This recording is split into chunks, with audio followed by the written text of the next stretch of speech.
આ છે સ્કોટલેન્ડનો એક વિસ્તાર.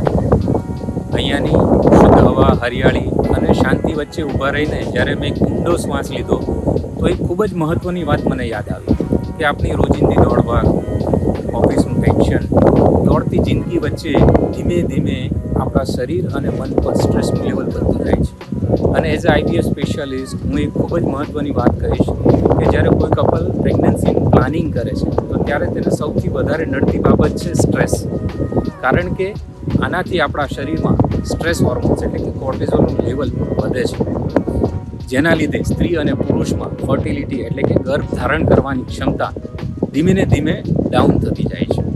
એટલે જ ઘણા બધા મારા કપલ કે જે પ્રેગ્નન્સી માટે પ્રયત્ન કરે છે અને હું એક સલાહ આપું છું કે એટલીસ્ટ દર 6 મહિને એકવાર, બહુ નહીં તો થોડા દિવસો માટે શહેરની દોડભાગથી બહાર જાઓ, કોઈ શાંત જગ્યાએ જાઓ, ટ્રાવેલિંગ કરો અને કુદરત સાથે થોડો સમય વિતાવો. જ્યારે તમે આવા પ્લેસ પર જાઓ છો ત્યારે એન્ડોર્ફિન નામના હોર્મોન્સ કે જેને હેપી હોર્મોન્સ કહેવામાં આવે છે એનું લેવલ વધે છે, જેના લીધે ઇનડાયરેક્ટલી તમારી ફર્ટિલિટી કુદરતી રીતે બૂસ્ટ થતી હોય છે.